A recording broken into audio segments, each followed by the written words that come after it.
Hola, ¿cómo te va? Muy buenas noches. Te damos la bienvenida a Comunistas en la pantalla de Bravo TV. Ya son las 20:30, estamos en vivo este viernes para cerrar la semana con vos. Te invitamos a que te sumes a nuestra mesa de análisis, reflexión, debate sobre la actualidad aquí en la pantalla de Bravo TV. Voy a presentar a los camaradas que me acompañan esta noche por la extrema derecha. Comienzo saludando a Julián Fava. ¿Cómo estás, Julián? ¿Qué tal, Juan? ¿Qué tal, compañeras, camaradas, compañeros? ¿Cómo les va? Bueno, arrancando este último día de la semana, este día viernes, después de un 1 de mayo, en el que hubo muy poco para festejar, creo yo. En este programa se ha comentado a propósito de las condiciones de precariedad laboral que reinan hoy no solo en nuestro país.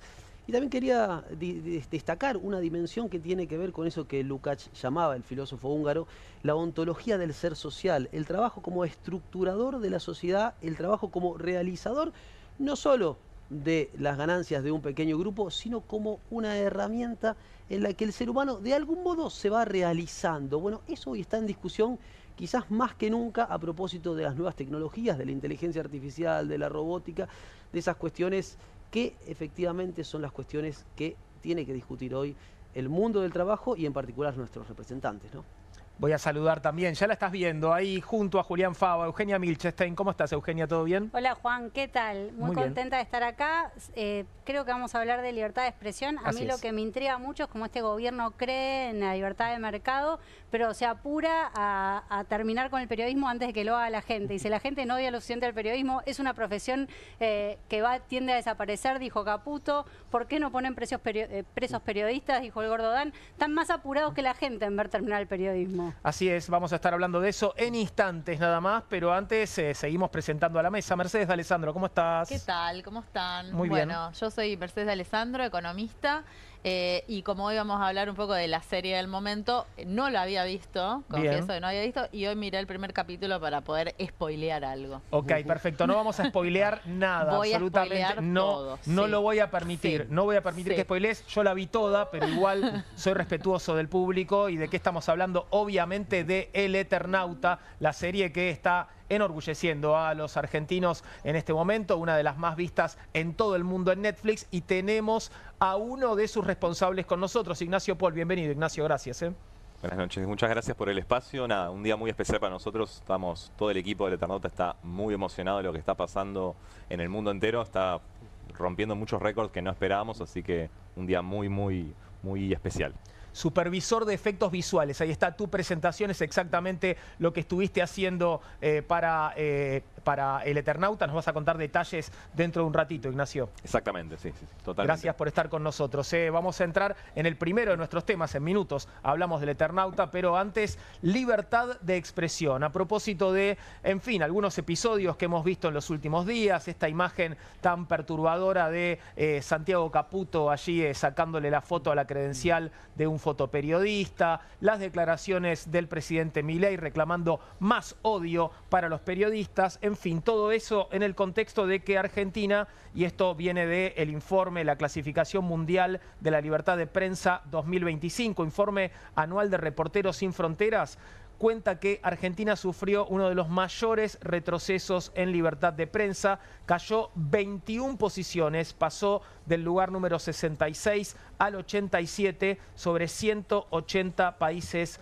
analizados. Estás viendo allí el mapa en nuestra pantalla. En Argentina, el presidente Javier Milei ha estigmatizado a los periodistas, desmantelado los medios públicos y utilizado la publicidad estatal como arma política. Esto dice la clasificación mundial de la libertad de prensa 2025. Los países que sufrieron mayores retrocesos fueron el nuestro, Argentina, con una caída de 21 lugares, Samoa, 22 posiciones, y Kirguistán, 24 posiciones. Contame un poquito sobre este informe de Reporteros Sin Fronteras, qué implica y bueno, y qué implica el recorrido que viene haciendo Argentina en este ranking, Eugenia. Sí, el informe de Reporteros Sin Fronteras se está haciendo desde el año 2013, están calificando todos los países según libertad de expresión, se hace haciendo preguntas a una serie de expertos, profesores, periodistas en Argentina y en el resto de los países, y es una manera de saber cómo está la Argentina con respecto al resto de los países y también con respecto a algunos valores absolutos que manejan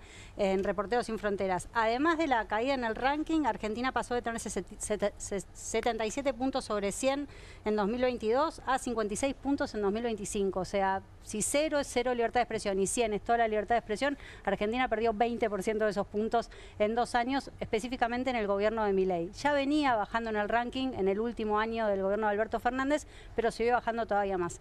En 2022 Argentina estaba arriba de Brasil, de Chile y Uruguay, y ahora está abajo de Brasil, de Chile y Uruguay. En esos 3 años la libertad de expresión en Argentina sufrió muchísimo. Ahí tenemos un poco el mapa y, para entender un poco lo de los colores, ¿no? El rojo imagino que es lo peor, ¿no? Y el amarillo o el verde en todo caso sería lo mejor. Una vez más, cómo nos humillan los países nórdicos, ¿no? Fíjate ese verde que aparece allí en el extremo norte de Europa y y tenemos un Asia casi completamente rojo, ¿no? Sí, en casi toda Asia la situación es muy grave, exceptuando Mongolia, Laos creo, no llego a ver. El país con más libertad de expresión es Noruega. Está en los 90 altos, cosa que no es nada sorprendente. Estonia también está muy bien, Suecia, Finlandia. Argentina y casi todo el resto de América Latina están o con problemas significativos o con una situación difícil o directamente en el caso de Venezuela en una situación muy grave. Lo que es interesante hasta que hace pocos años Argentina y Uruguay estaban de color amarillo, una situación más bien buena y fueron perdiendo ese lugar. Entonces, a pesar de que siempre hubo problemas o más problemas en Argentina que en Europa del Norte con respecto a libertad de expresión, la situación está cada vez peor y no hay nada que indique que el año que viene esto se vaya a revertir. O sea, si uno ve los datos de Argentina están cayendo así. O sea, en otros países uno ve una situación más oscilante. ¿Y con respecto a qué variables se da esa caída tan fuerte? Porque, digamos, nos estamos enfocando en lo que es el comportamiento, si querés, de funcionarios, ¿no? Del gobierno nacional y su actitud con respecto a la prensa, pero imagino que esa no es la única variable, porque la verdad es que si revisamos el pasado reciente y no tan reciente, tenemos un montón de situaciones en las cuales funcionarios de los distintos gobiernos y las distintas administraciones de distintos signos políticos se han ensañado con periodistas de uno u otro medio, ¿no? Sí, no es para nada nuevo la situación política en Argentina. Lo que destaca el informe de Reporteros Sin Fronteras es la situación económica. Lo que está más difícil es que cada vez más medios cierran medios públicos. El año pasado cerró la agencia Telam. Hay otros medios públicos que están en problemas o que directamente no cumplen una función periodística, y el gobierno de Milei, a pesar de decir que no usa publicidad oficial y no lo hace de manera transparente, porque cuando piden información sobre a dónde va la pauta de YPF o de Aerolíneas Argentinas o de Banco Nación, dicen que no pueden darla porque eso es un secreto industrial.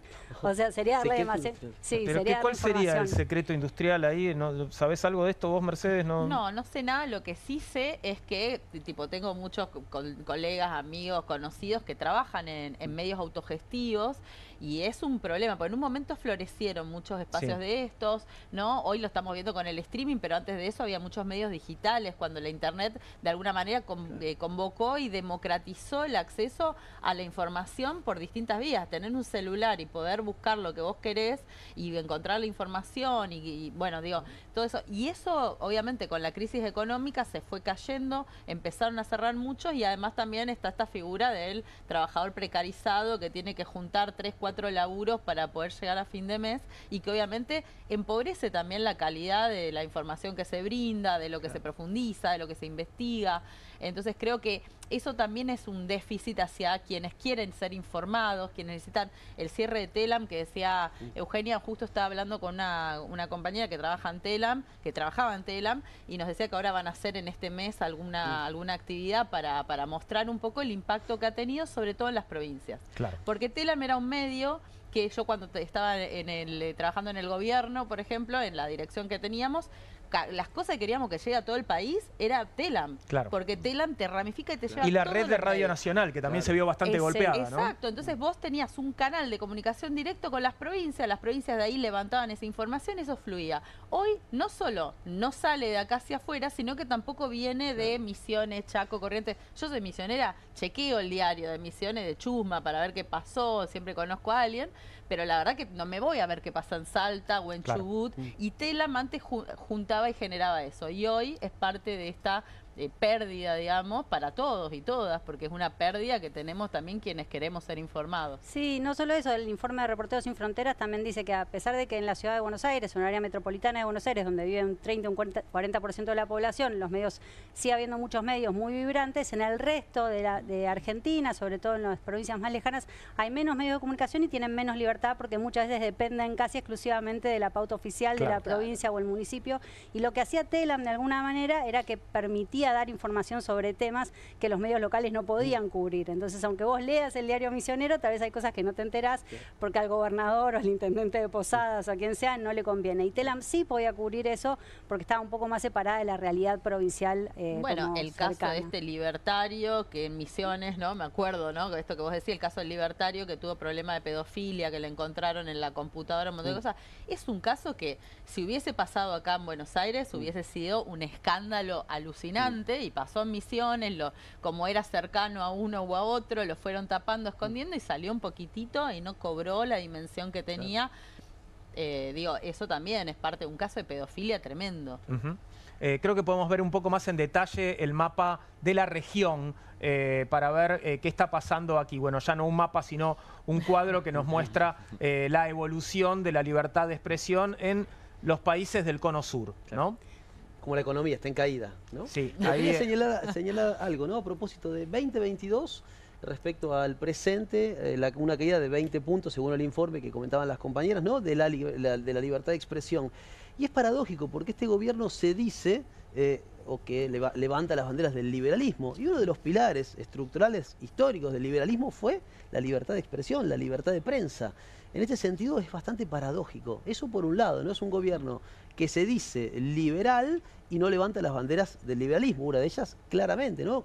Digo, como formadora de opinión, como lugar de expresión de las minorías, de las disidencias, la libertad de expresión. Eso por un lado. Y por otro lado, el cierre de Telam es tan gravoso como el de financiamiento del Inca.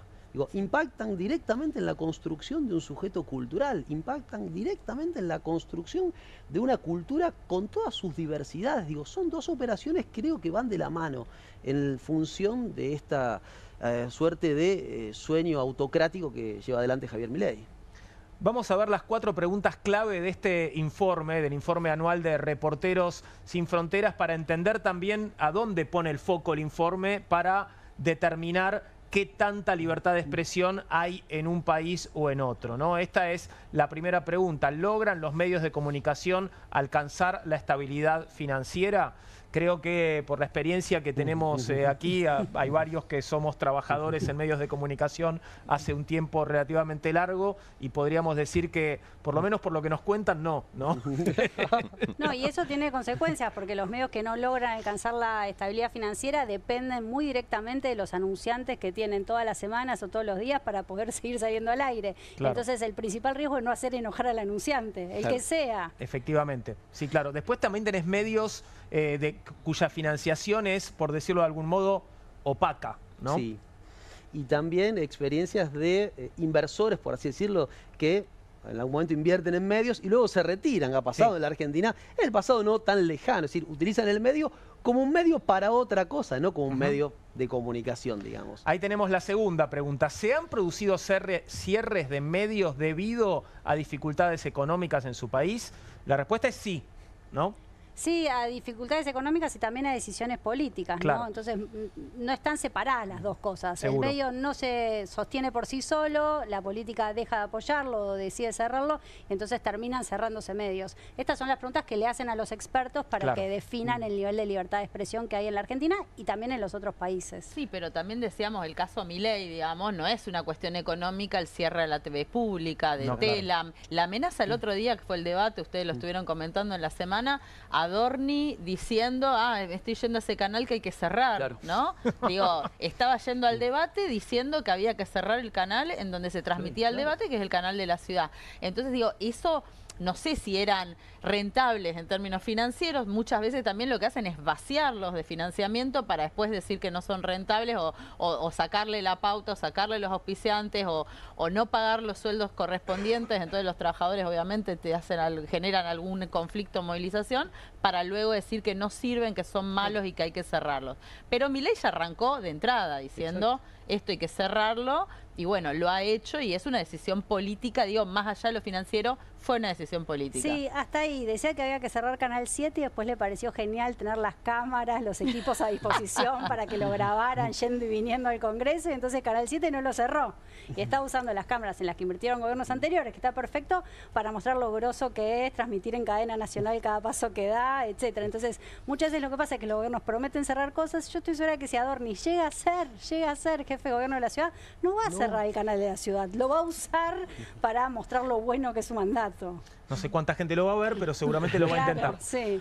¿Limitan los propietarios de los medios la independencia editorial de las redacciones? Es la tercera de las 4 preguntas clave de este informe. Y aquí, ¿qué responderíamos? Que en muchos casos esto sucede, lamentablemente, ¿no? Sí, en muchísimos casos esto sucede. A mí hace unos años, hubo un ejemplo en La Nación, había salido una editorial en La Nación y los trabajadores de La Nación salían a decir que ellos no estaban de acuerdo con eso. Claro. Pero el editorial de La Nación lo había decidido el dueño de La Nación, no los trabajadores. Entonces me parece que es interesante ver en esos casos como muchas veces los periodistas no están de acuerdo con los dueños de los canales. Bueno, pasó en la televisión pública hace relativamente poco cuando había que cubrir una de las marchas a los jubilados, ferozmente reprimida, y parece que se prohibió usar la palabra represión, ¿no? Y salieron los trabajadores del medio a denunciar que esto era así y que obviamente no estaban de acuerdo. En ese caso es aún peor, porque la televisión pública no es de Milei, la televisión pública es de todos nosotros. O sea, si alguien tuviera que decidir cómo llevarla a cabo, tendría que ser un plebiscito entre todos los argentinos. Efectivamente. Y la última de las 4 preguntas, ¿en qué medida está concentrada la propiedad de los medios de comunicación en su país? Aquí la pregunta tendría que ser, bueno, ¿cómo evoluciona la concentración? Porque que hay concentración en la propiedad de los medios está claro. El tema es si vamos a mayor concentración o a menor concentración. ¿Qué camino estamos recorriendo? En general lo que se ve en Argentina y en el resto de América Latina es que vamos hacia cada vez más concentración, no solo en Argentina, hay que pensar nomás en Estados Unidos, la situación en la que el dueño de Amazon va y compra el Washington Post, uno de los medios más importantes, cambia su línea editorial, decida qué candidato a presidente van a apoyar o no. Entonces lo que se ve en el mundo es conforme hay cada vez más dificultades, las personas que tienen más plata, por ejemplo Jeff Bezos o Elon Musk, pueden comprar más medios y definir la línea editorial que tienen. Eso obviamente determina que hay menos libertad de expresión porque se escuchan menos voces todavía. Claro. Y lo que está en crisis también son las formas de comprensión y de acceso a las noticias. Si uno piensa en X, Twitter, ¿no? El dueño es un tipo. Y ese tipo hace jugar allí, en ese canal, los discursos en función de intereses muy claros. Y uno ingresa allí porque casi que es el modo casi habitual, y diría yo, y natural, digo natural entre comillas, de circulación de la información. Y eso está direccionado, digamos, desde que aparecieron estos teléfonos inteligentes, ¿no? Con redes sociales, etcétera, se ha transformado, digo, no es mi especialidad la cuestión de la comunicación, pero digo, se ha transformado también algo que te decía recién Mechi, ¿no? Digo, cualquiera desde su teléfono puede, eso que fue una herramienta maravillosa en algún momento, ¿no? De denunciar al poder, etcétera, desde el celular, como una persona de a pie, pero también hoy eso está en discusión a partir de los algoritmos, a partir de los discursos del odio, a partir de cantidad de cuestiones, ¿no? Sí, perdón. Sí, por favor. Y te sumo algo, porque lo mencionaste Elon Musk, y justo cuando venía me acordé que tenía esto, que bueno, no se lo pasé a los chicos para que lo muestren grande, pero este es un grafiquito que sale en el New York Times que muestra que hay una periodista que se llama Anastasia María Lupis, que se pelea con Elon Musk un día, y ella venía teniendo en promedio en su cuenta 400.000 visualizaciones diarias, ¿no? Ponía un post y viste que te da la estadística, cuánta gente interactuó, cuánta gente lo vio, etcétera, 400.000 por día. Se pelea con Elon Musk y pasa a tener menos de 50.000 diarios. Se lo apagaron. ¿No? Se lo apagaron. Y esto no es una pavada. Julia Mengolini, que escribió su libro hablando de cómo la trolean, a cualquiera que está en Twitter hace rato y que es feminista y que tiene una voz pública, a mí 2 veces por semana yo tengo que ponerle candado a mi cuenta, a veces irme a dormir y no ir porque vienen cataratas de insultos, ¿no? Pero hay algunas cuentas que están baneadas. ¿Qué significa están baneadas? Te denunciaron un día porque a mí me han denunciado varias veces, se ponen de acuerdo los libertarios y te denuncian por cualquier cosa, dicen que vos dijiste no sé, y antes te denunciaban y te bajaban la cuenta directamente. Ahora hay que hacer una serie de pruebas para demostrar. Pero una vez que te banearon, vos no apareces en búsquedas. Claro. Entonces yo quiero buscar a Juanita, Pepe, y pongo Juanita, Pepe, y no hay manera que me aparece eso visualizado. Y estas son decisiones de un tipo, y el caso de esta salió en el New York Times, una nota gigantesca, mostrando cómo le apagaron a la mina. Y entonces algo que es tu forma de trabajo también, porque hoy la mayor parte de quienes trabajan en medios tienen que tener una cuenta en Twitter, o en Instagram, o en TikTok, o en alguna de las plataformas que se usan para el consumo masivo, y estos tipos tienen el switch de poder apagarte. Es así. Bueno, los dueños de la pelota, ¿no? Los dueños de la pelota. En este caso, vamos a ver un episodio que cuenta John Eguier sobre 2 periodistas marcados por el presidente de la Nación y cuyo futuro, bueno, por el momento desconocemos. Escuchá lo que contaba Eguier. El día ese que estaba Milei, y Milei pidió no verlo. Dijo, no lo puedo ver a Novarecio, no quiero verlo. En el canal decidieron dejarlo a un costado, le pidieron por favor que no aparezca porque Milei pidió no verlo, no lo puede ni mirar a los ojos, no puede ni cruzárselo. Novarecio estuvo encerrado en un cuarto en el canal. ¿Pero por qué? No podía salir porque no podía cruzárselo de ninguna manera a Javier Milei. Trataron de que Novarecio no se lo cruce a Milei. Esto pasó la semana pasada, el jueves, el día que Milei, esto fue a la mañana, Milei a la noche se va al funeral del Papa Francisco. Sí. A partir de esto surge, me lo contaron varias fuentes, que Javier Milei pidió la cabeza de 2 personas en A24. Personalmente quiere que echen a 2 personas. El canal por ahora está resistiendo porque están al aire todavía. Uno es Luis Novarecio. Milei quiere despedir a Luis Novarecio. Quiere que se vaya del canal. Lo pidió él, lo pidió Javier Milei. Y la segunda persona, A24, que es una persona relevante del canal, es Babi Checopar. Llegó Novarecio el día... Bueno, ahí tenías esto. Quiero decir que Babi Checopar se hizo ya eco de esto. Ya ha publicado él en sus redes y de alguna manera respondiéndole al presidente, al que dice haber votado, por otro lado, y bueno, se encuentra ahora con este sinsabor, ¿no? En fin, un gesto más inquietante, si esto efectivamente es como se está contando. La verdad que es gravísimo. Tampoco es la primera vez que sucede. No es el primer presidente que pide la cabeza de un periodista, ¿no? Esto ya ha sucedido antes, pero no por eso tenemos que permitirlo, ¿no? Sí, no es para nada nuevo, ya había pasado antes. Lo que a mí me llama la atención es que muchas personas y muchos periodistas que en otros casos salían indignados a defender a sus colegas, en este caso nadie parece decir nada. Hoy salió Johnny Viale en la radio a decir que bueno, que al final la gente no confía en los periodistas y que si el presidente se enoja con el periodismo es porque le rinde, porque el 80% de los argentinos no confía en el periodismo y habrá que hacerse cargo de qué pasó. Y yo pienso, bueno, pero empezá por vos, es tu programa, ¿por qué no empezar por tu programa? Claro. Bueno, tal vez él cree que lo está haciendo, tal vez él cree que está haciendo un mejor periodismo. Sí.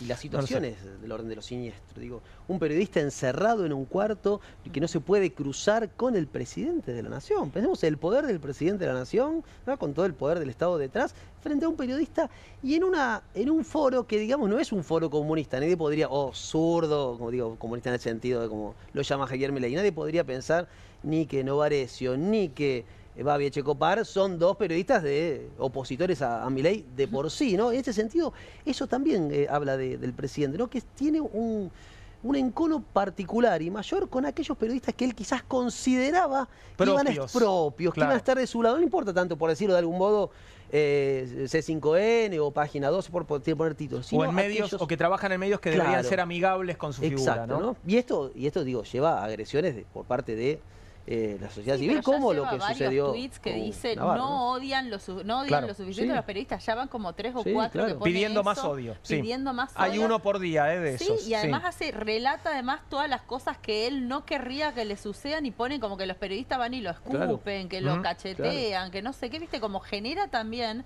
una especie de estigmatización.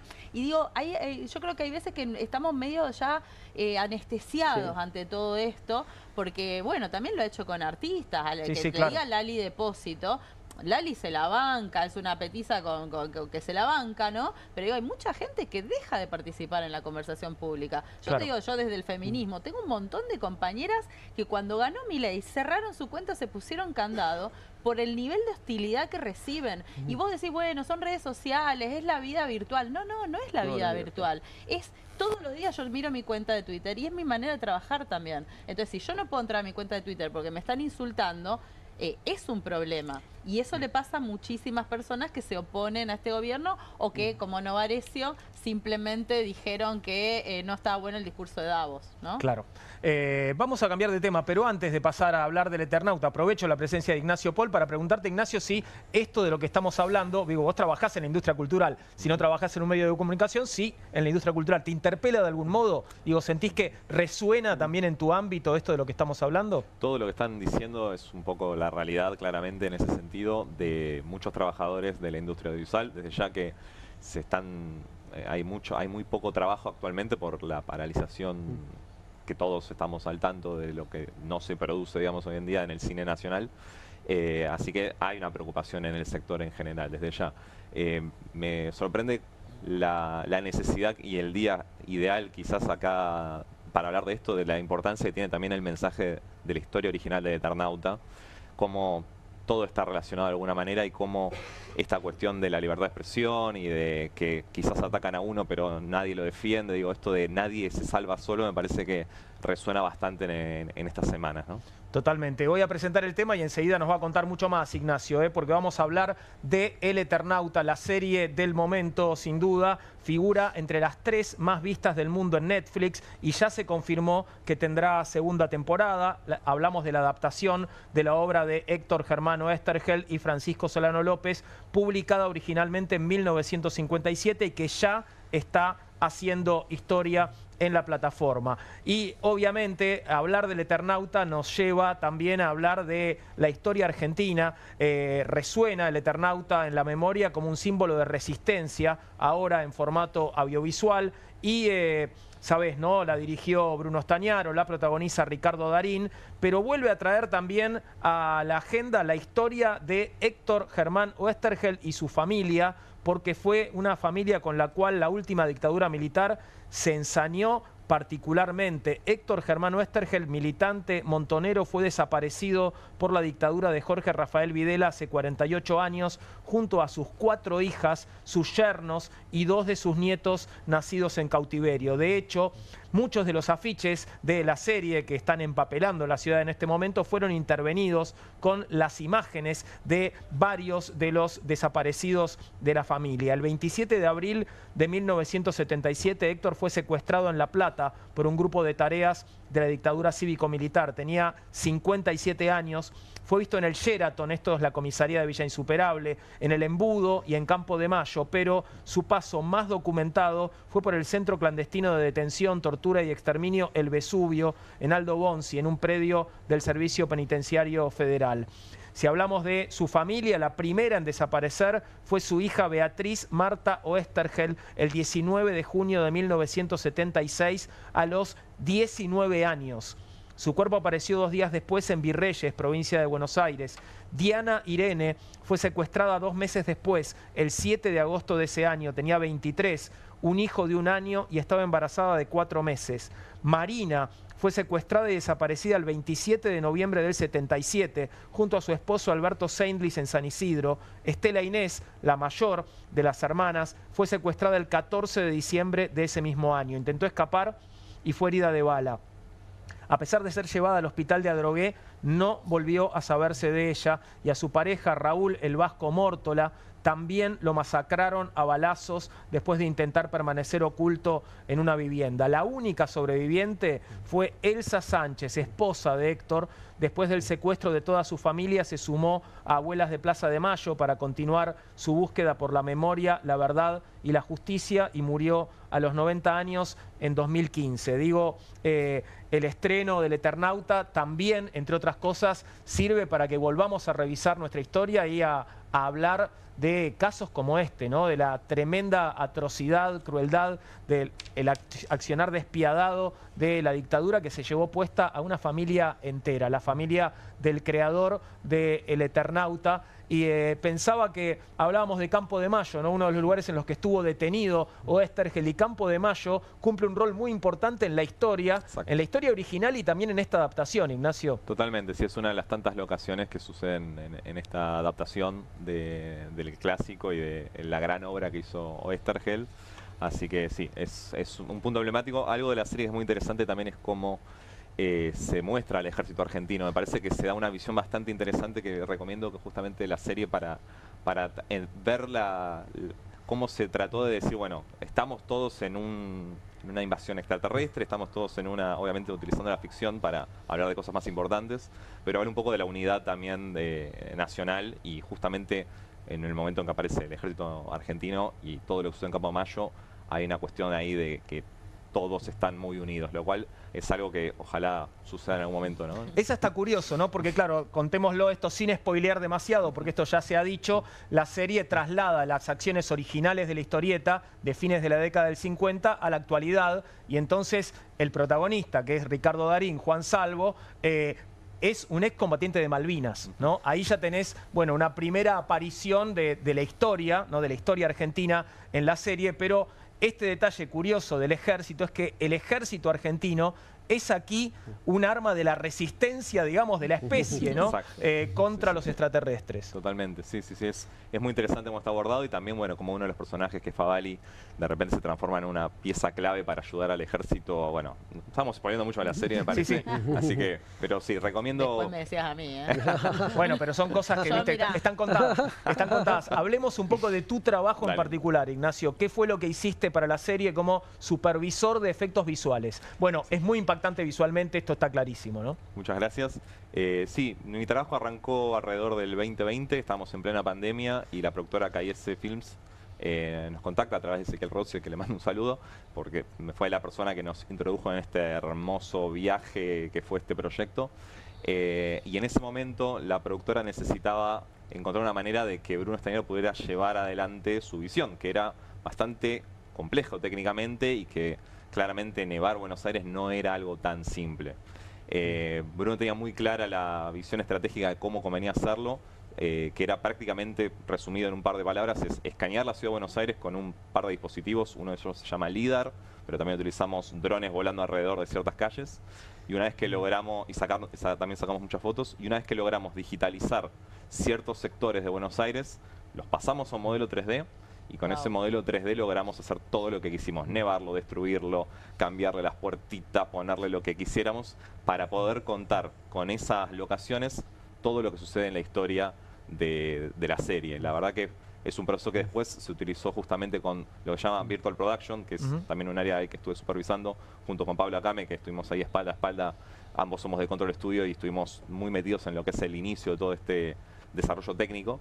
Y en sí, cuando logramos poner esos escenarios virtuales en unas pantallas de LED gigantes, en un estudio que está muy cerca de acá, justamente, casualmente, está acá Codelfia, acá por Barracas, ahí es donde se estuvo grabando gran parte de la serie, en estudios con pantallas gigantes. Lo que los actores sienten al momento de ingresar a este estudio es que están inmersos en ese lugar. Ese fue un poco el desarrollo tecnológico grande que estuvimos haciendo, y que aparte sirvió mucho para lo que Bruno quería fundamentalmente remarcar, que la ciudad es un personaje más en la historia, que no es cualquier ciudad, no es Nueva York, no están destruyendo la Estatua de la Libertad, a pesar de que hay un guiño a una Estatua de Libertad en el momento de la serie a propósito, obviamente. Una Estatua de la Libertad que los porteños la tenemos identificada igual. Bien. En ese sentido, digo, fue muy importante para la visión de esta serie que la gente reconociera dónde estaba sucediendo cada momento de la historia. Entonces, con todo el equipo creativo, que es un equipo gigante, equipo técnico de artistas, de coordinadores, productores, la verdad que estoy hablando por 500 trabajadores aproximadamente. O sea, hay mucha gente detrás de todo esto, tanto nacional como internacional. Vale aclarar también que hubo también mucha ayuda de todo el sector nacional, pero también hubo colaboradores externos, digamos, en ese sentido. Y que la visión fundamental era que el espectador supiera dónde está pasando cada momento de la historia. Y creo que creemos haberlo logrado porque la gente ya empezó a subir a las redes estos videos de lo grabaron a la vuelta de mi casa, esto. Y hay muchas cosas que no se grabaron realmente, eso es lo interesante. Digo, solamente se escaneó y se hizo después digitalmente en un estudio o con un croma en algún momento, pero directamente es algo que no existía originalmente como locación real quizás, en ese sentido, ¿no? ¿Y hubo desarrollos tecnológicos originales para la serie? Digamos, ¿inventaron cosas o recurrieron a, bueno, técnicas que ya habían sido utilizadas en otras producciones? Arrancamos utilizando lo que existía, que era este software que se llama Unreal Engine, que es un motor de videojuegos con el que se hace un montón de videojuegos conocidos como Fortnite, por decir uno. Pero es un motor de videojuegos que sirve para un montón de cosas y nosotros lo utilizamos justamente mezclando estos modelos 3D escaneados que eran muy grandes, eran muy pesados y en ese momento no teníamos una manera y no existía una manera muy simple de meter en este software y que todo esto funcionara, ¿no? Pues esto vale aclararlo, todo esto está funcionando en tiempo real como un videojuego. Vos podés mover la cámara libremente por todos lados, transitarlo y poner en las pantallas el encuadre que vos quieras, no es un video, ¿se entiende? Claro. Esa es la gran diferencia. Entonces, para que todo esto funcione y que las computadoras que disparan eso en las pantallas puedan correr esto, hubo que hacer un desarrollo que no existía acá claramente y se encontró una manera que fue como, de alguna manera, separar en pedazos como un rompecabezas la ciudad, lo cual fue muy divertido después para volver a ensamblarla, pero que cada artista pudiera trabajar con una franja de varias franjas, mejor dicho, de una calle, por ejemplo, y que varios artistas pudieran trabajar ciertos locales, ciertas partes distintas en paralelo, digamos. O sea que cuando se grabó en este estudio que está aquí cerca, con estas pantallas LED gigantes, los actores estaban actuando delante de las pantallas. Exactamente, sí, sí. De hecho, ellos están delante de las pantallas y ven lo que está sucediendo y muchas veces las pantallas tienen algún tipo de acción. Por ejemplo, en el capítulo 1, que acá ya varios lo vieron por lo que entiendo, hay un momento de un choque, por ejemplo, de un auto, que es al principio del capítulo. Digo, ahí lo que están viendo en ese momento sucedió realmente en un set, en las pantallas, por ejemplo. O sea, eso no se agregó en postproducción. Fue algo que sucedió en vivo y que los actores pudieron ver a dónde estaba el auto realmente sucediendo en ese choque, entonces las miradas de ellos son perfectas. Digo, eso es algo que quizás para aquellos que no estén muy relacionados con el cine, cuando uno ve esas pantallas verdes y no hay nada detrás y se tienen que imaginar dónde mirar, es más complicado. En este sentido, las pantallas ayudaron mucho a que todo, no solo los actores, también el equipo técnico, el director de arte, la directora de arte, digo, todo el mundo estaba entendiendo dónde estaba el contexto de lo que sucedía. Así que es un beneficio utilizar estas tecnologías para un montón de tipos de escenas distintas. Empezaste a trabajar en el año 2020, o sea que, digo, y antes que vos ya hubo gente trabajando, porque cuando llega el proyecto a tus manos, obviamente había habido un desarrollo previo, ahí me imagino, de guiones y de un montón de otras cosas, ¿no? Hubo un boceto de lo que eran los guiones, había algo ya escrito claramente cuando nos contactan a nosotros y nos comparten ciertas cuestiones de guión, pero no había un desarrollo tecnológico como resolverlo. Claro. Nosotros estuvimos desde el inicio, sí había ciertos conceptos de lo que llaman concepts, que son imágenes ilustrativas de cómo quiere el director que se vea la serie a futuro. Esos concepts sí los existían previamente a nosotros, pero una vez que ingresamos nosotros, nuestro gran trabajo en estos 4 años y medio que duró mi labor ahí, al lado de Bruno y al lado de toda la gente de Cayese, fue justamente encontrar una manera de que esto sea realizable y que se pudiera filmar en Argentina y inventar las cosas que no existiesen si había que hacerlo. Así que nada, hubo un ejército de gente muy talentosa armando estas herramientas también. Tenemos que decir que, bueno, esto no sé si es spoilear, creo que no. La historia del Eternauta no termina en estos 6 capítulos, que es lo que tenemos disponible para ver en este momento. Yo ya los vi todos y no te estoy contando nada, pero esto sí te lo puedo contar. La historia no termina. Necesita una continuación, claramente, y ya está confirmada esa continuación, pero bueno, hay que ponerse a trabajar. Todavía no está hecha esa segunda parte. Exacto. Sí, sí, sí. Estoy evaluando cuándo me puedo tomar unas vacaciones todavía. Pero sí, sí, sí. O sea, ahora hay que empezar a planificar lo que va a ser la segunda temporada en cuanto a tiempos y realización. Obviamente es muy prematuro hablar ahora. Pero van a tardar menos, digo, no tarden 5 años, te lo pido por favor. Porque ahora ya tenemos varias herramientas para resolver lo que antes no existían, así que sí. Vamos a ver un poquito del detrás de escena, algo estabas viendo en las pantallas de fondo, pero te lo compartimos ahora para que veas algunos de los detalles de cómo se hizo el Eternauta.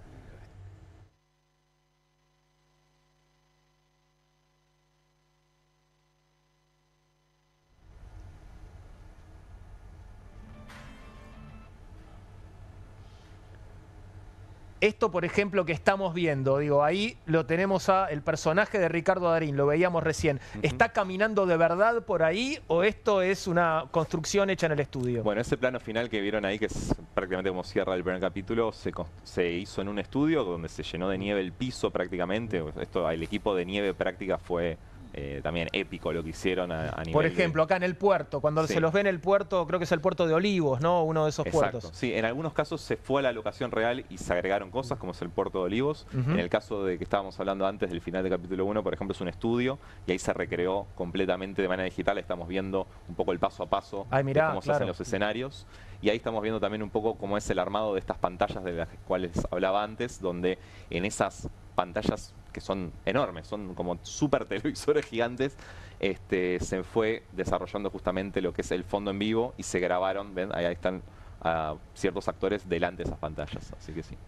Te digo que es muy impresionante cuando se ve el estudio en el que montaron esas pantallas gigantes, porque no sé si viste la última temporada de Black Mirror, Ignacio. Sí, claramente. Bueno, ¿sabés de qué capítulo te hablo? Hay un capítulo que prácticamente, bueno, es un paso más que esto de lo que estás hablando. Digo, en 2 años se va a poder hacer, tal vez. Es increíble. Ojalá que no. Sí.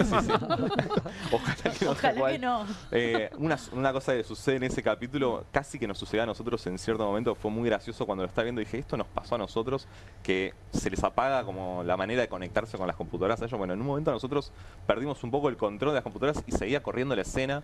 Y fue tipo, bueno, esto está corriendo solo, esto está vivo de alguna manera. Y fue como, uff, cuando vi el capítulo fue, esto nos pasó realmente, ¿viste? Con todos los servidores y todos corriendo. Las máquinas seguían trabajando en forma autónoma. Era un mundo real ahí. Tirado así, enchufado un cable. Era el mundo que corría solo, digamos, en este caso. Ahora creo que lo tenemos con audio. Ahora vamos a compartir el detrás de escena, ahora un poquito más de detalles. Mira.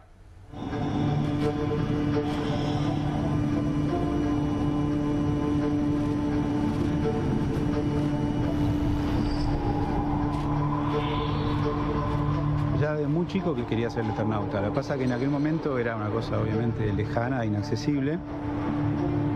La originalidad del Eternauta es justamente que las cosas empiezan a suceder en el sur. Es una historia de ciencia ficción en la República Argentina y en la ciudad de Buenos Aires en particular.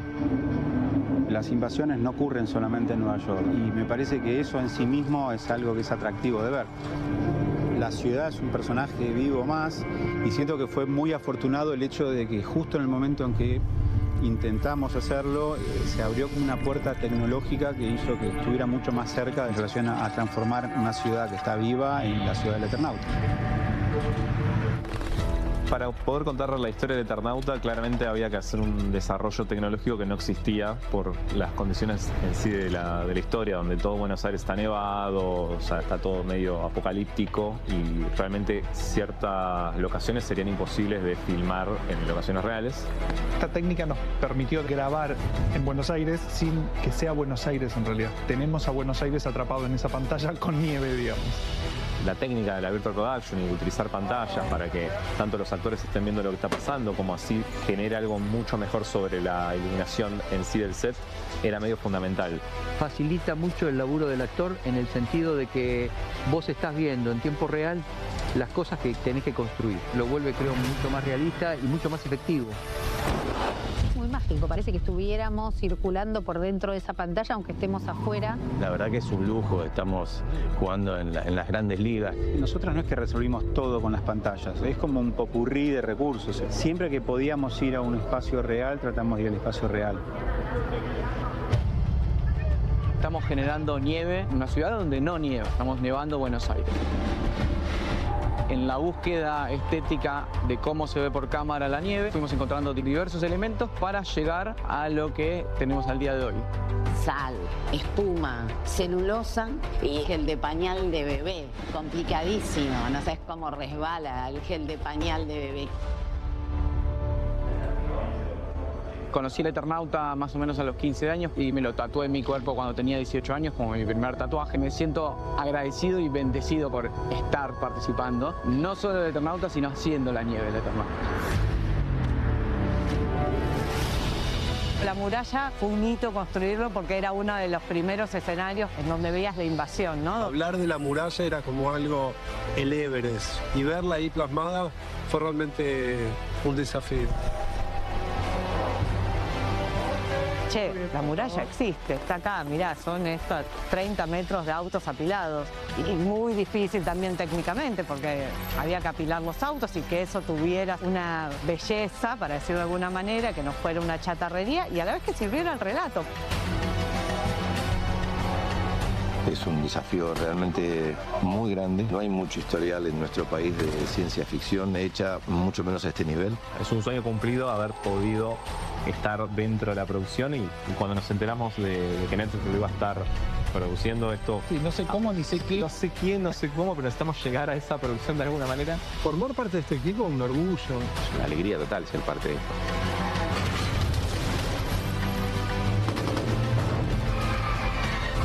Todos los departamentos que intervinieron en la construcción con mucha entereza, con mucha dignidad, con mucha valentía. Me parece que esa es la más importante, que es corazón. Bueno, ahí tenías unos cuantos detalles. Hablemos de la nieve, por favor, porque vimos nieve, bueno, nieve producida gracias a esta combinación de elementos que me fascina, por otro lado, cómo llegan a la fórmula ideal para producir algo que parezca nieve, ¿no? Esta combinación, cómo llegan a que el gel de bebé te puede servir, de pañal de bebé te puede servir para eso. Pero vos hiciste la otra nieve, la nieve que no se puede tocar, Exacto, ¿no? Totalmente. Sí, el equipo de FX, de efectos especiales justamente, que se dedicaron a estar arrojando nieve, estar llenando los pisos, o sea, metros y metros y metros en estudios y en locaciones reales, porque hubo más de 30 locaciones reales, aparte de las casi 30 virtuales. Digo, hubo mucho trabajo en la calle que hubo que cortar, llenar durante horas. Llevaba mucho tiempo el armado de estos pisos con distintos, justamente como bien decías, distintos tipos de materiales según la necesidad. Había momentos que necesitaban que se viera muy bien la pisada, por ejemplo, en un plano corto, y en ese tipo de planos se utilizaron cierto tipo de materiales, más por ejemplo, por el lado de la sal, por ejemplo, claro, ¿no? Digo, en otros estás viendo que arrojan con un montón de ventiladores nieve en el medio de un set. Esto también vale aclarar, estuvimos arrojando nieve dentro de este set con pantallas, no solamente en las locaciones reales, lo cual se imaginarán que los dueños de las pantallas que están por acá no estaban muy felices, pero nada, más allá de eso, que les mando un saludo. La verdad que hubo un desarrollo ahí también muy interesante sobre qué tipo de materialidad se necesitaba según el plano también, ¿no? En ese tipo. En nuestro caso, bueno, obviamente hicimos la nieve digital, como bien decías, y nosotros tuvimos que empatar, ¿no? Esa nieve real que se grabó en set para después la nieve digital que se agrega posteriori se parezca, porque no siempre se mueve igual la nieve. Nos convertimos todos en expertos climatológicos haciendo este proyecto y hablábamos ya con distintas palabras de qué tipo de nieve necesitábamos y a qué velocidades y esas cosas, ¿no? Así que muy interesante también el equipo que simula nieve, ¿no? Se hicieron, bueno, por ejemplo, esa es una herramienta que se desarrolló para la serie específicamente. Desarrollamos todo un sistema de clima interno en este motor de videojuegos para que pudiéramos fácilmente tirar una nieve más navideña o una nieve más de tormenta, por ejemplo. Y fue muy divertido estar probando estas cosas también.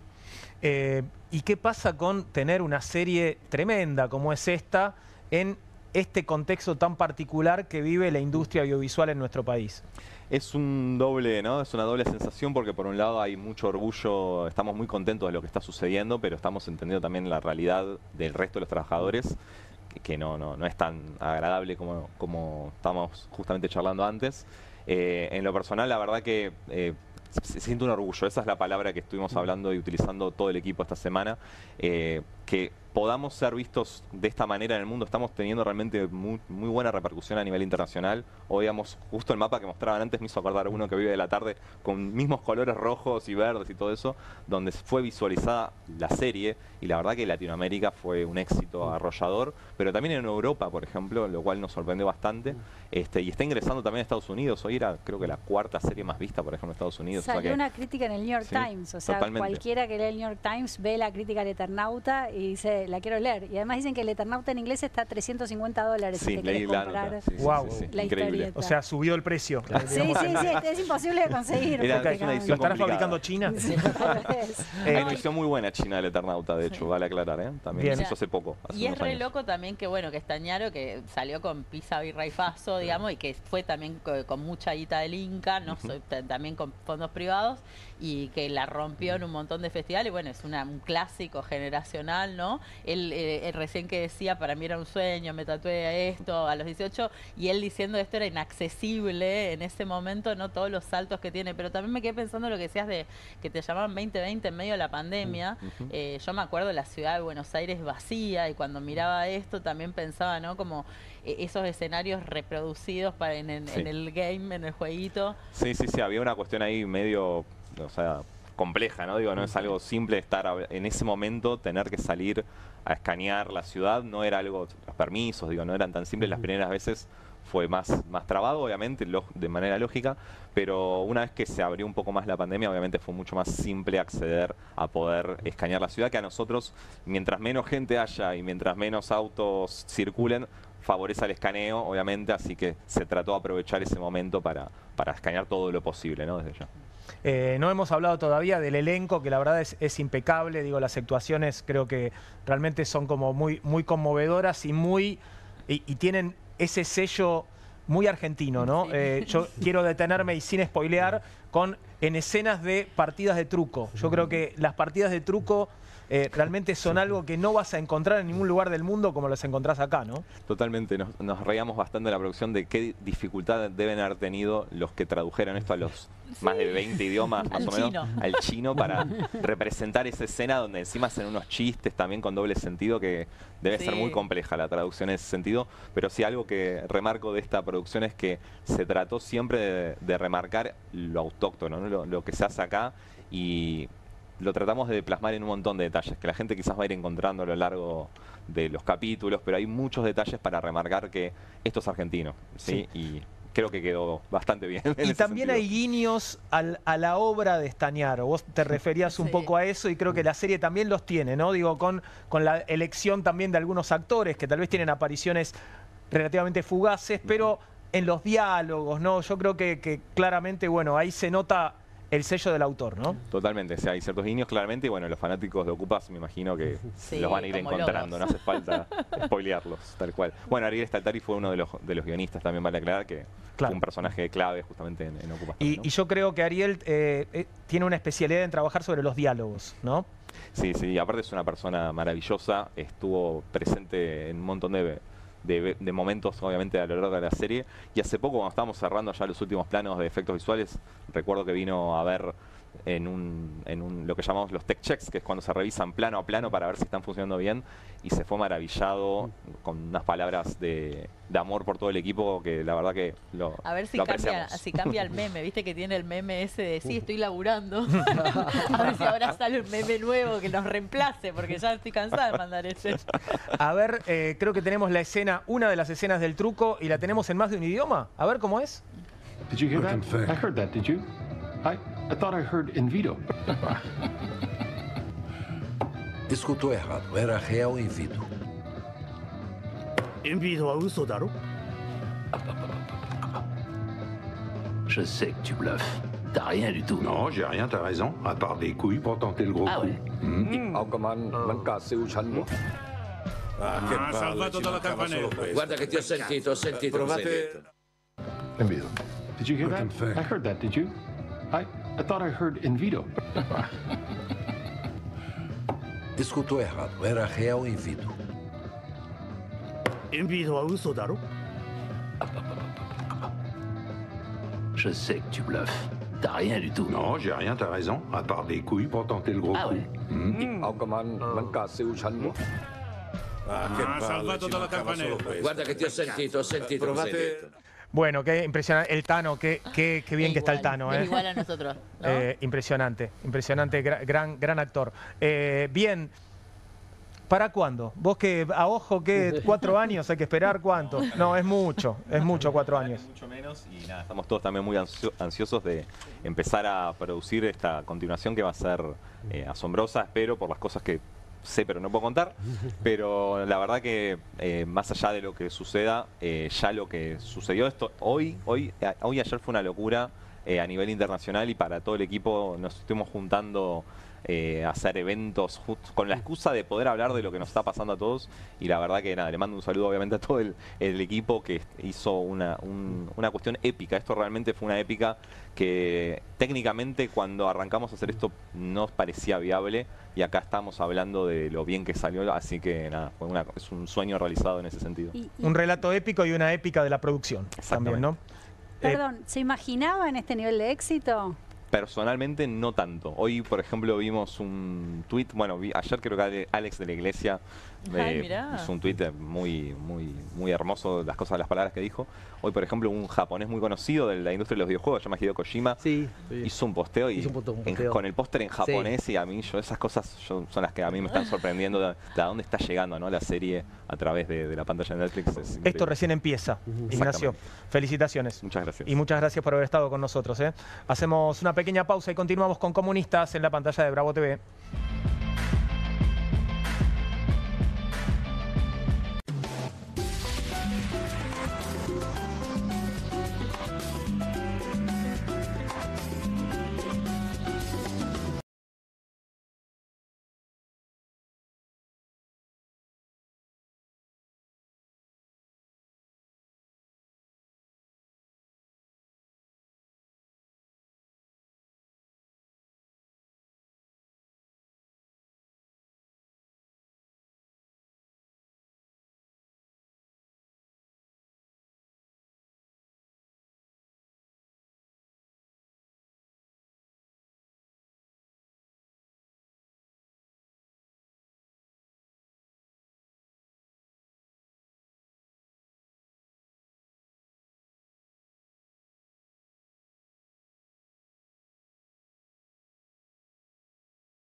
de hace unos años. Bienvenido, Fernando. Gracias por estar con nosotros. Muchas gracias. Gracias por la invitación. Presentate un poquito más. Contanos un poco más sobre vos, por favor. Bueno, mi nombre es Fernando Saicha. Básicamente me presenté a una licitación en Uruguay hace 10 años para producir cannabis recreativo. Una licitación pública internacional que hizo el gobierno. Y afortunadamente la gané. O sea, la empresa que fundé la ganó.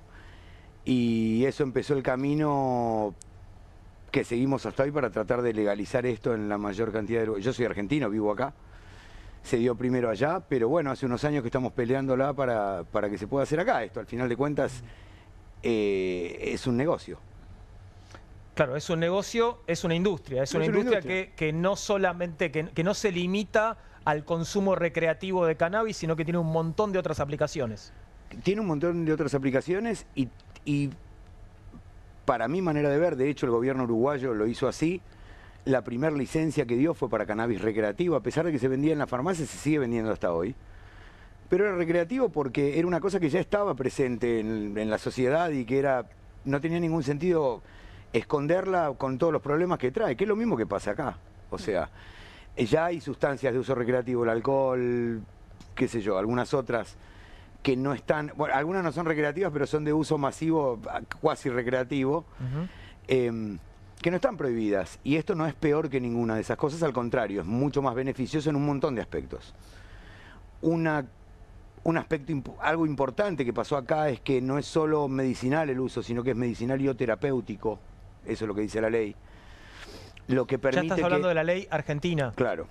Que lo que permite es que no tengas que tener una dolencia diagnosticada, no necesitas tener cáncer o fibromialgia.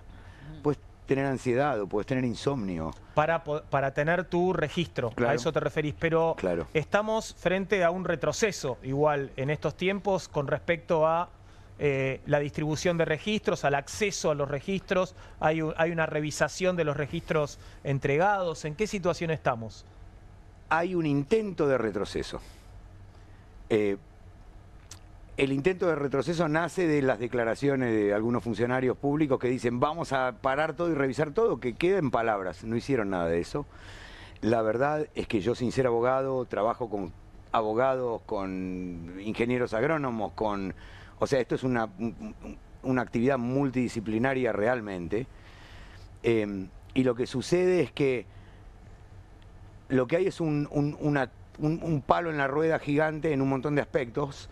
No se dio de baja el ReproCan, que es lo que permite que personas diagnosticadas por un médico o atendidas por un médico, el médico es el que pide el permiso para vos, para que vos puedas cultivar o hacerte atender por un club de cultivo, lo que se llama lo que nosotros llamamos club de cultivo, que en realidad es una asociación civil sin fines de lucro, con fines medicinales, por la sencilla razón de que hay gente que no tiene mano verde, como se dice, para criar plantas, o son menores, o son mayores de edad. Mayores me refiero a gente mayor o gente que está impedida motrizmente. Esto implica un montón de conocimiento, no es tener un malbón en un balcón. Claro. Podés esperar una temporada entera y no tener ningún resultado, o tener un resultado nimio.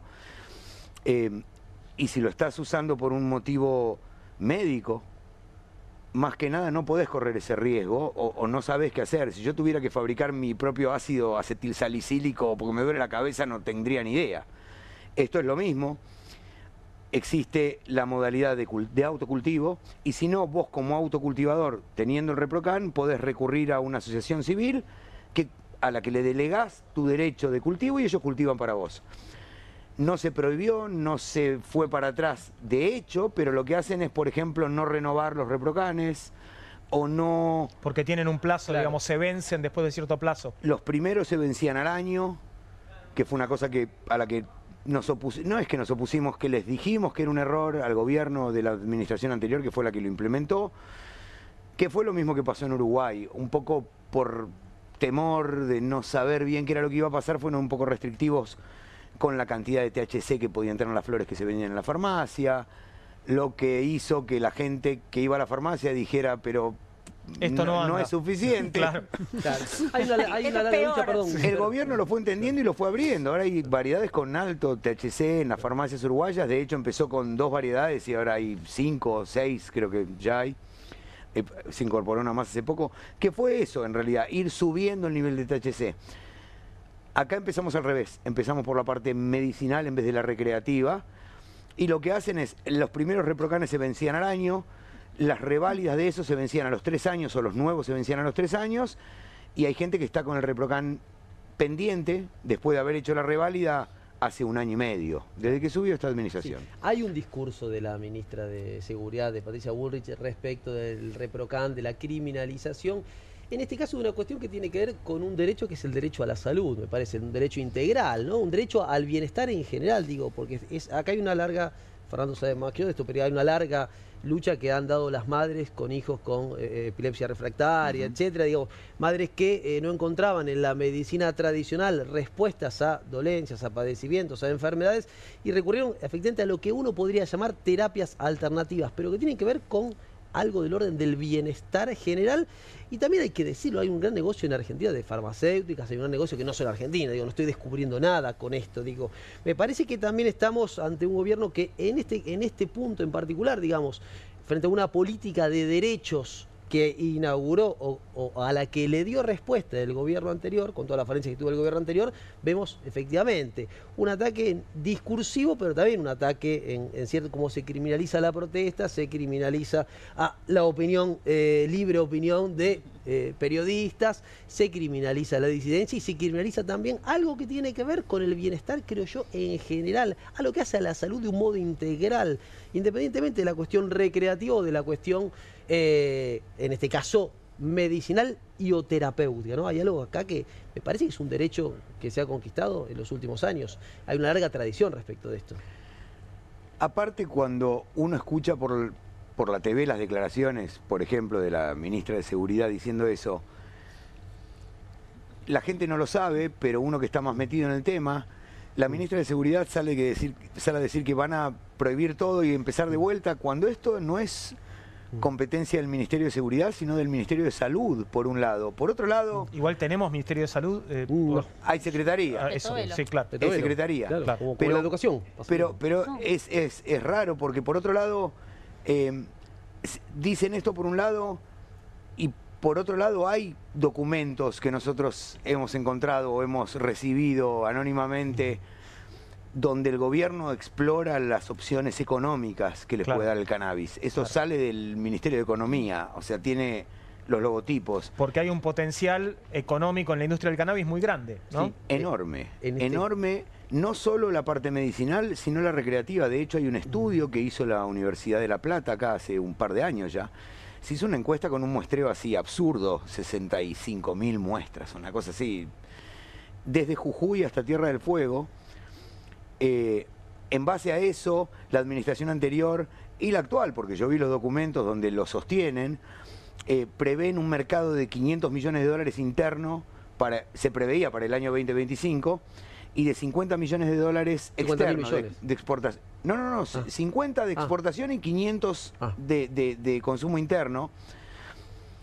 Pero hablaban solo de cannabis medicinal, y al mismo tiempo la Universidad de La Plata hizo una encuesta junto con la revista que con 63.000 muestras, que es una barbaridad de encuesta gigantesca, desde los 16 años hasta los 80 y pico de años, 90 años, que dice que el 85% del uso del cannabis en la Argentina es recreativo. O sea, esos montos de los que hablaba el gobierno y los que sigue hablando este gobierno, por lo menos por lo bajo, pertenecen solo al 15% del mercado que hay. Y además de eso están los mercados externos. Nosotros somos vecinos de Brasil, que tiene el mayor PAMI del planeta. El SUS brasilero es el PAMI más grande del mundo, donde son 215 millones de habitantes. Yo viví unos cuantos años ahí. Me arriesgo a decir que el 90% de la población brasilera se atiende en el sistema público de salud. No está tan difundido como acá la prepaga. Si bien tenés cobertura médica cuando estás empleado, mucho va por ahí.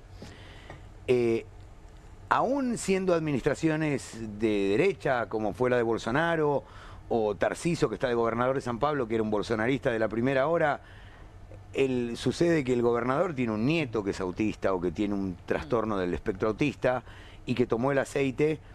Entonces, en ese estado, iba a decir provincia, en ese estado, el Estado tiene que proveer de aceite medicinal a los pacientes del sistema público de salud más grande del mundo, que no planta nada. Brasil no cultiva cannabis. Hay otra serie de razones políticas, religiosas, es otra cosa totalmente diferente a la que sucede acá. Pero a mí me duele. ¿Cómo se abastecen de Canadá, de Suiza, de Estados Unidos?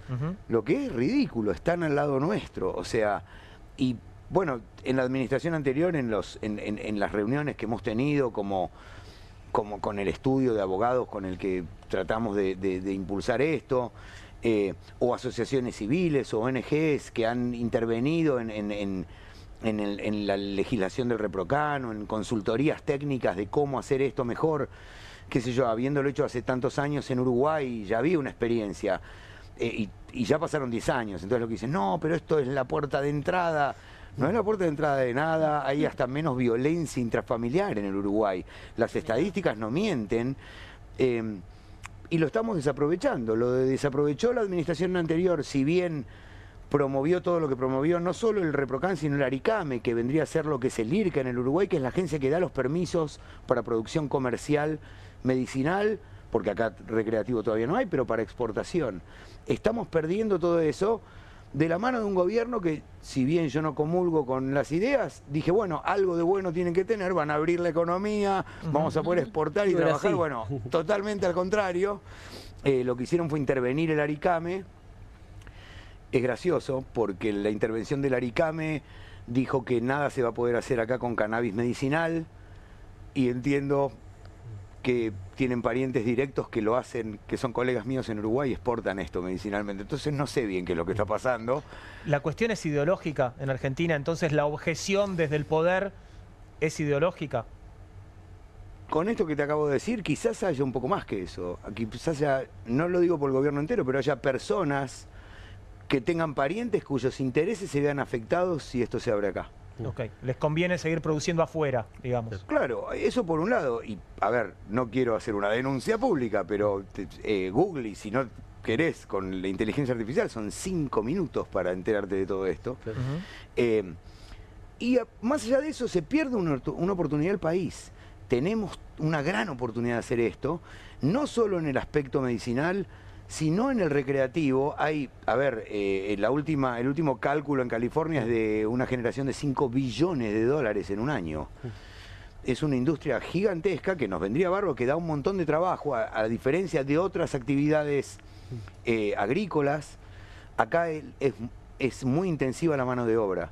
El cáñamo, que es lo que quiere promover el gobierno, o lo que dijo que iba a dejar acontecer, es una operación mucho más parecida a lo que sería la caña de azúcar o el maíz. Es una operación de gran porte, de grandes extensiones de tierra, donde hay cosechadoras que trabajan con GPS. Entonces, la mano de obra ahí no es intensiva. En esto que es lo medicinal o lo recreativo, sí, porque hay una cuestión de manejo de cultivo. Las flores son delicadas, es como los arándanos. Claro. Se cosechan a mano. Y si vos vas a buscar trabajo, yo porque tengo colegas que cosechan arándanos en Uruguay, buscan mujeres con uñas cortas. Mirá. Primero, por la delicadeza, claro. Y segundo, no podés tener las uñas largas porque lastimás las frutas. O sea, esto es muy parecido. Cuando hay una parte del trabajo que es realmente muy artesanal, digamos. Sí. Sí, un poco más que la vid, te diría, claro. Porque la vid la cosechás a mano y te la llevás, pero la apoyás. Esto no se puede apoyar, hay que colgarlo. Donde lo apoyás, vas perdiendo el THC. Vas perdiendo la resina que contiene los cannabinoides, que son medicinales, los que son recreativos, los que no sabemos bien cuál es el efecto ni recreativo ni medicinal, pero que, otro error, esto es un efecto conjunto de estas sustancias en la planta, de estos compuestos. Cuando lo que hacemos es separar y dejar, no, solo puede haber CBD. A ver, gente como yo que empezó en esto hace muchos años, sabe positivamente, el cannabis medicinal no llegó de la mano de investigaciones médicas, llegó de la mano de lo que decía nuestro amigo.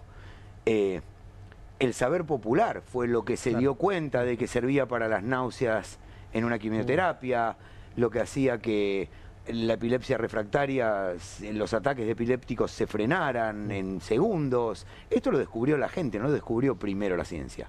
Por una cuestión legal nomás. Claro. Investigar con cannabis te metía en un problema. En algún momento fue algo que también se cortó, ¿no? Claro. Digamos, se cortó pudo investigar desde hasta Nixon algún para momento. acá, se terminó. Claro. Por otro lado, quería señalar algo, perdón, ¿no? Sí, claro. Que hablando de vides, en el mes de abril pasado, estaba leyendo aquí una noticia, la legislatura de Mendoza aprobó una nueva ley que crea el registro provincial del cannabis y cáñamo industrial, aquí en la Mendoza, Argentina, ¿no? Un organismo que tendrá como función principal coordinar, autorizar y fiscalizar la cadena de valor del cannabis en la provincia, ¿no?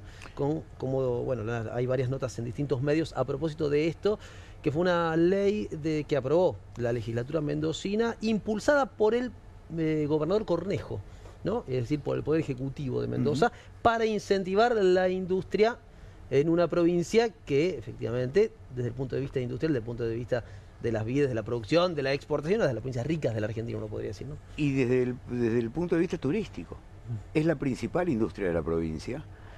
Hay países donde esto ya es una realidad. No hay muchos destinos turísticos canábicos en el mundo.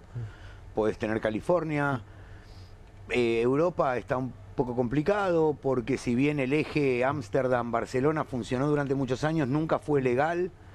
Al contrario de lo que mucha gente piensa que en Ámsterdam se podía hacer cualquier cosa, en Ámsterdam recién ahora se pueden hacer algunas cosas. Nunca se pudo cultivar, había una tolerancia estatal a que de alguna manera aparecía cannabis o hachilla dentro de los coffee shops y se permitía el consumo ahí y en sus alrededores, pero nuestra ley en algunos aspectos es mucho más abierta que la ley de otros países.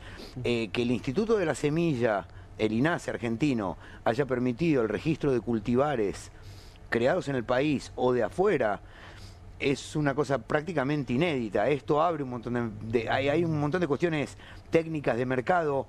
El hecho de tener un certificado fitosanitario para la exportación de semillas, eso no estaba en ningún lugar del mundo. Se hicieron cosas que muy prometedoras. Acá, lamentablemente, ahora están frenadas, y una de las decisiones que tomamos colectivamente con la gente que trabajamos, cuando le dimos una oportunidad, lo digo en el sentido figurado, a la administración de ver, bueno, a ver, veamos qué hacen con esto. Inclusive hemos tenido reuniones donde no hemos llegado a nada, y eventualmente mi opinión y la de algunos colegas fue, vayamos a las provincias que tienen una ley provincial, a ver qué podemos hacer ahí.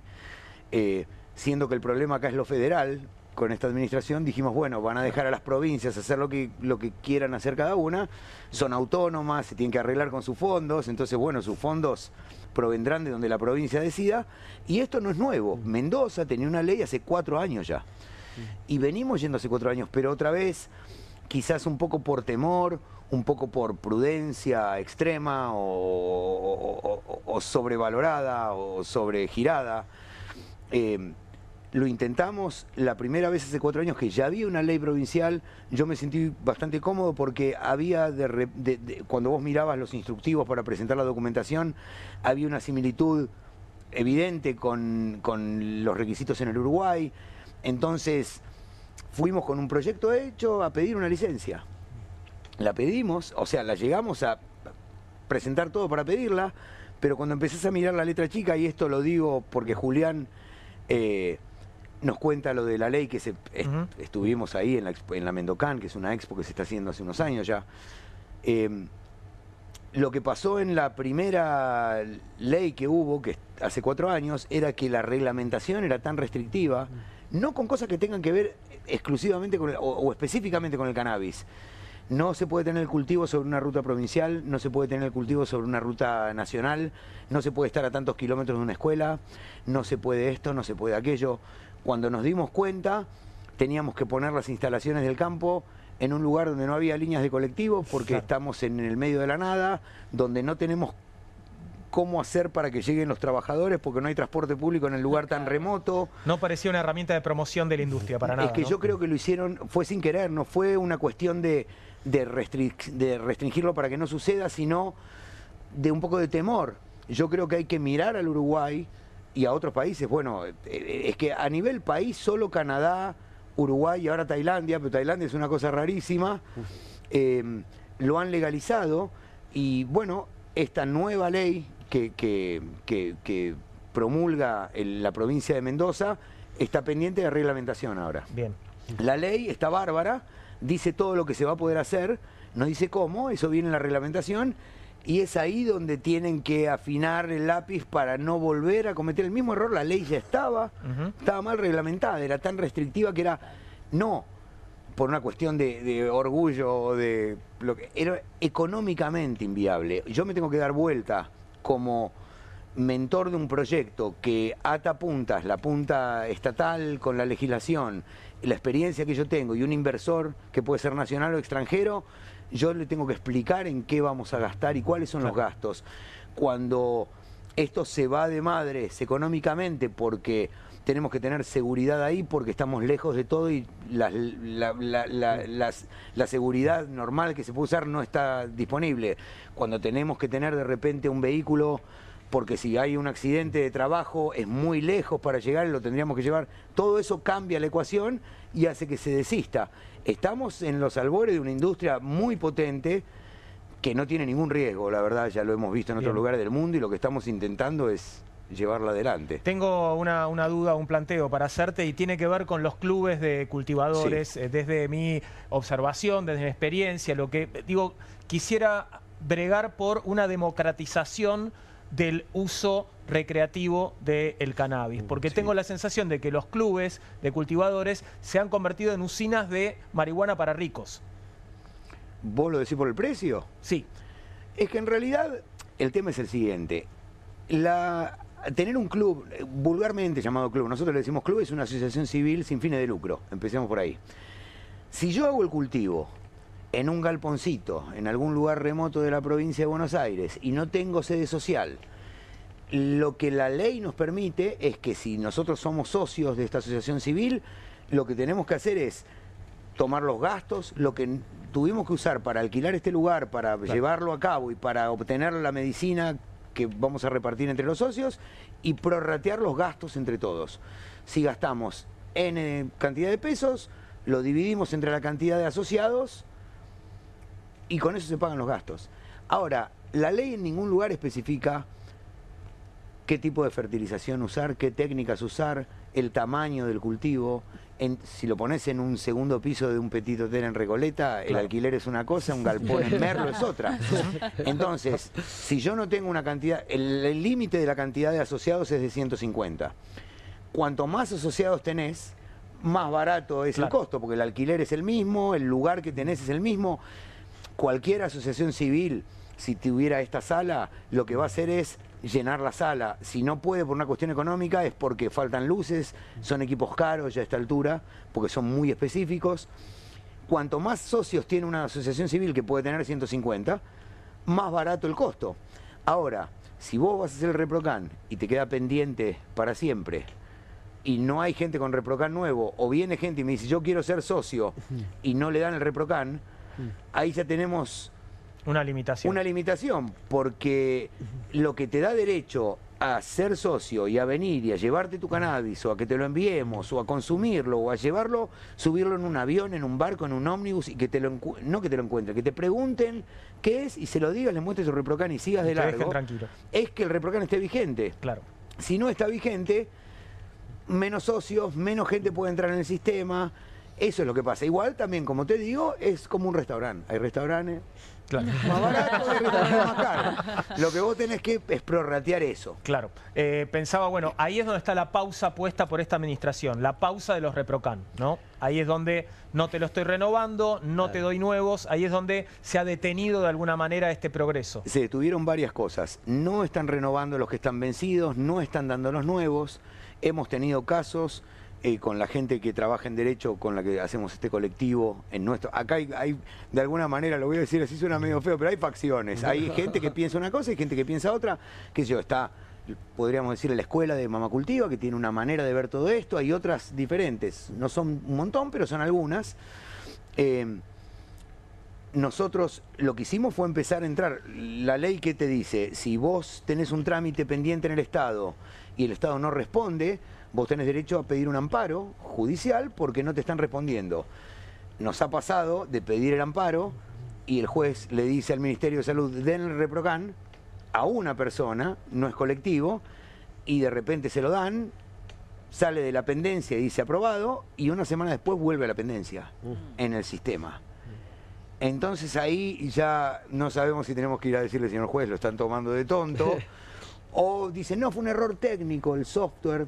Sucede que esta administración, que no tiene presupuesto, ya vamos para el segundo año, cuando se creó el ReproCan y el Aricame, fue entre medio de presupuestos. Claro. Entonces no había un presupuesto ni para el ReproCan ni para el Aricame. Ellos siguen estirando que no haya presupuesto, no tienen oficina, no tienen técnicos, no tienen computadora, o sea, no te lo prohíben y no viene Bullrich y lo dinamita, porque no puede aparte, pero al no darle fondos, no hay manera.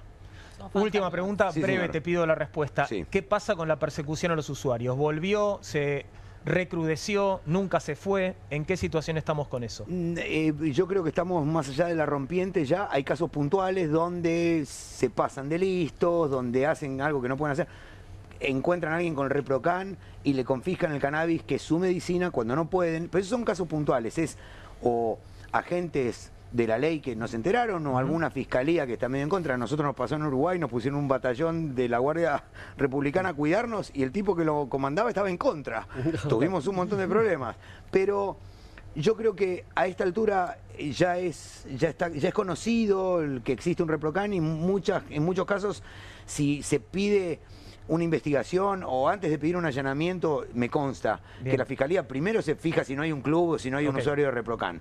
Ahora sí es verdad que están habiendo allanamientos a organizaciones, a ONGs, sin pruebas, es una cosa, pero no parece ser una cosa generalizada, sino puntual. Bien. No sé si es el que dirige la fiscalía o el comisario de ese lugar, es así.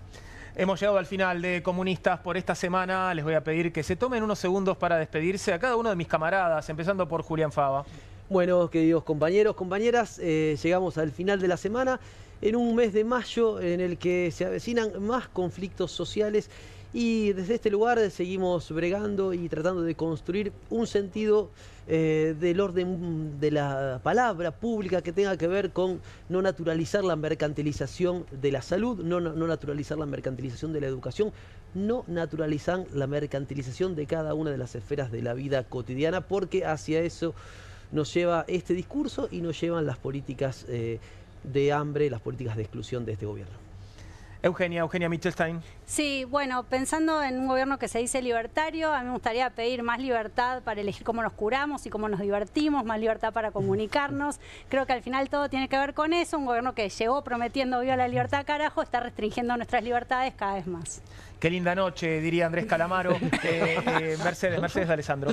Bueno, yo voy a aprovechar que se viene el fin de semana para hacer usos recreativos y para terminar de ver la serie que nos llevamos hoy tanto para pensar y para disfrutar. Eso, concéntrate para ver la serie. Recreativamente. Muy bien, perfecto. Y Fernando, si querés despedirte también, gracias por haber estado con nosotros. Gracias un por placer. invitarme. Bueno, al final voy a decir lo contrario a lo que dijo Julián. Yo quiero que mercantilicen esto, queremos tener una industria, hay un montón de gente esperando y hay un montón de gente que viene trabajando hace mucho tiempo. Cumplan la palabra por lo menos en una cosa y mercantilicen esto que estamos todos esperando. Igual, como le dije a un funcionario que ya lo echaron, porque echan cada 2 por 3, echan a uno, de la subsecretaría o Secretaría de Bioeconomía era en el momento, después de media hora de discusión dije, señor, a ver si entiendo, ustedes están de paso acá, nosotros no vamos a ningún lado, estábamos antes que vengan y vamos a estar después de que se vayan. ¿Por qué no se lo ganan ustedes? Porque al final de cuentas 300.000 ReproCan son unos cuantos diputados, ¿no? Así que bueno, veremos qué pasa. Gracias Fernando, gracias por haber compartido la mesa esta noche, camaradas. Hacemos una pequeña pausa y ya llega QR a la pantalla de Bravo TV.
Aquí estamos, ya pasaron 3 minutos de las 10 de la noche y lo estoy viendo ya en pantalla a Pablo Caruso, todo listo para que comience QR, noche de viernes. Vamos que ya la tenemos, Pablo, ¿cómo estás? ¿Cómo te va, Juan? Ya está, ya es viernes, muy bien.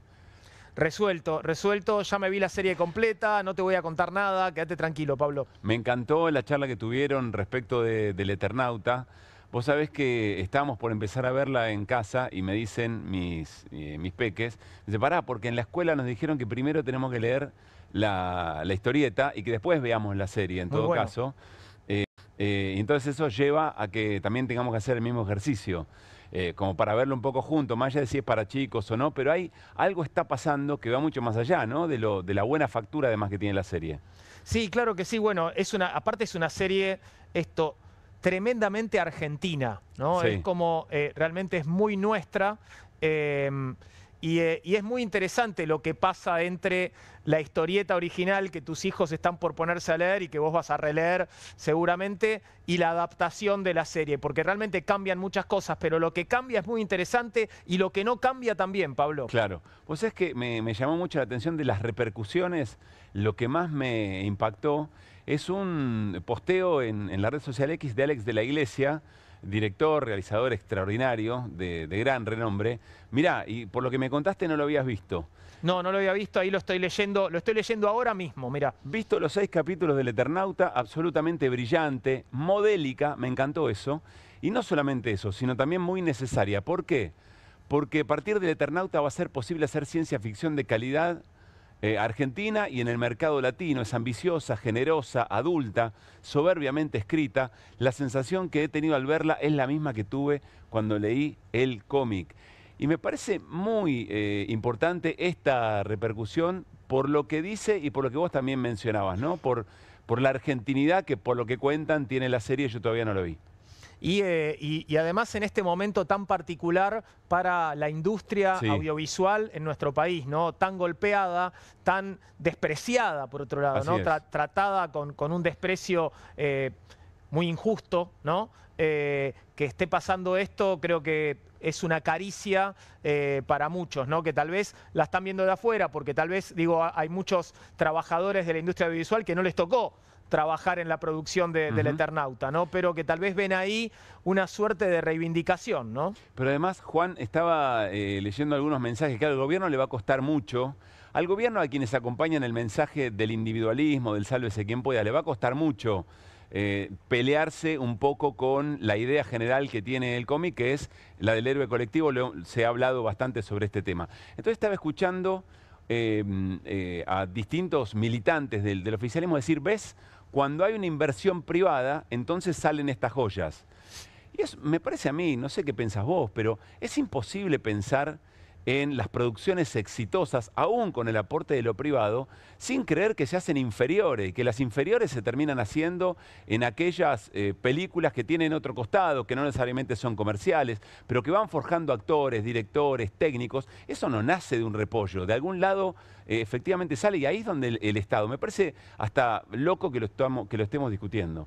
Totalmente. Y te digo una cosa más, te agrego, y esto es lo último, Pablo, que me parece muy valioso de este éxito global, porque ya lo es, éxito global del Eternauta, que va a volver a poner en escena el drama, la tragedia argentina, la masacre de la familia Westergel por la última dictadura militar. De esto también se va a hablar en todo el mundo y esto seguramente a muchos lo va a incomodar también. Sin dudas. Y es muy interesante la intervención que se hizo sobre los carteles que están en la calle. Creo que después lo vamos a hacer en algún momento del programa, porque está la historia y lo que efectivamente hacían, de qué manera militaban las hijas de Westergel, el propio Westergel. A veces son historias todavía desconocidas hasta para nosotros, mira lo que te digo, Juan.